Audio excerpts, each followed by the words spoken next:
tingut un somni. És una nit d'estiu. Em trobo en una devesa creuada per un caminet que fa ziga-zaga. Fora de la vista, en algun lloc, sento una mica d'aire que passa suaument sota els salzes. És un lloc sense foscor. És el País d'Or. Una noia amb els cabells foscos se m'apropa.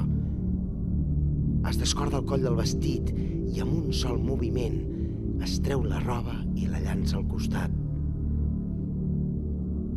Estic aclaparat. Amb aquest simple gest, la noia aniquila tota una civilització sencera, com si el gran germà, el govern, la policia del pensament, tot fos escombrat per un únic i esplèndid moviment del seu braç.